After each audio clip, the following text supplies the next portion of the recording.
निघालोय अलिबागला. खरं तर उठायला लेट झाला. आपली 6:16ची बोट होती. आता वाजले तिथे मी ठाणा स्टेशनला 6:30ला आहे. डायरेक्ट आता ट्रेन पकडूयात आणि निघूयात CSTला जायला. फास्ट ट्रेन पकडून पटापट अलिबागला जाऊयात. बोटीने 1.5 तासात आपण अलिबागला पोहोचू. बाकीचं बघूयात काय होतं.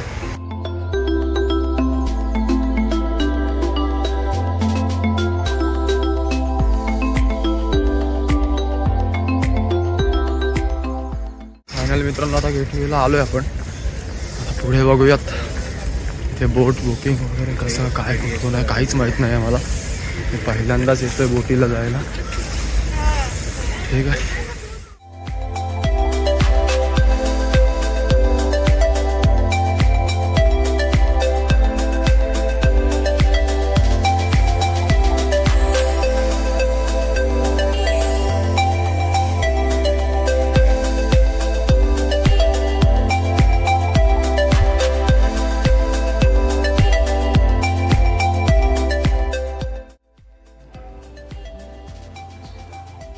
तर फायनली मित्रांनो आपल्याला तिकीट पण मिळालेलं आहे आणि आपण वाट पाहतोय ती बोट सुटण्याची.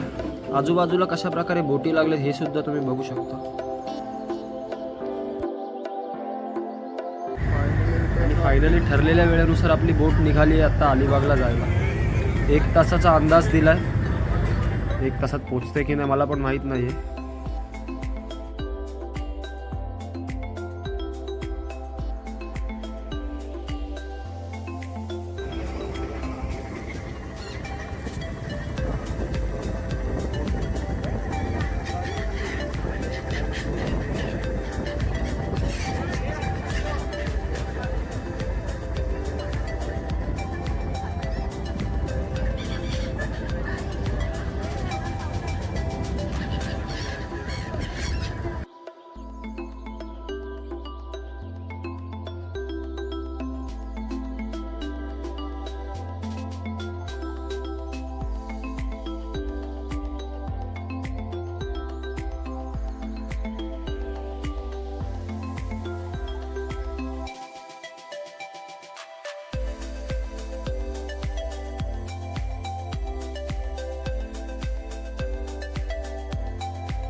जवळजवळ मित्रांनो 50 मिनटं होत आले आणि आता आपल्याला अलिबागचा समुद्रकिनारा सुद्धा दिसायला लागला आहे.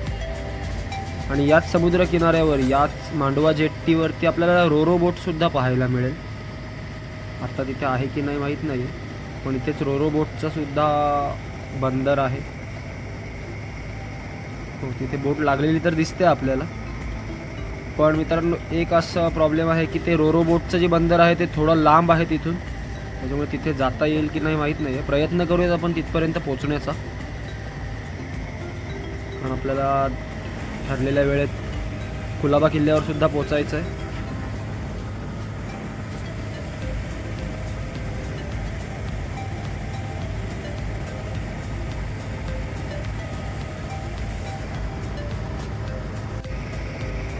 तर ही आहे मित्रांनो आपली रोरो बोट. या रोरो बोटचं एक दृश्य खूप अप्रतिम आहे, ज्याच्यात गाड्या वगैरे सगळंच आपण घेऊन जाऊ शकतो. या रोरो बोटचे सुद्धा एक व्हिडिओ आपण करूयात नक्कीच.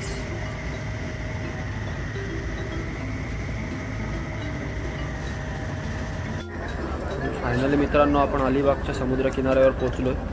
इथून पुढे आपल्याला प्रवास जो करायचा आहे तो बसने करायचा आहे. अलिबाग ST स्टँडपर्यंत या बस पोहोचवतात.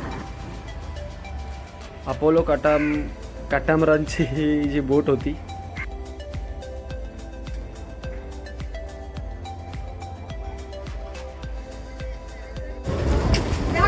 मित्रांनो आपण आता मांडवा जेट्टीला तर पोहोचलोय.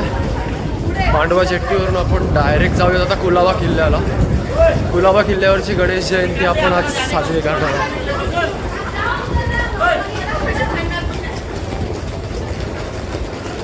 अपोलोच्या बोटीतून उतरून आता आपण अलिबाग बस स्टॉपपर्यंत वगैरे आपला एक माणूस आहे थांबला तिथे. तर त्याच्यापर्यंत आपण हे करूया. कुलाबा किल्ल्यावरचा पार्ट 2 व्हिडिओमध्ये मी टाकेल. हा व्हिडिओ इथे स्टॉप करतोय. व्हिडिओ कसा वाटला ते तुम्हाला नक्की सांगा. धन्यवाद.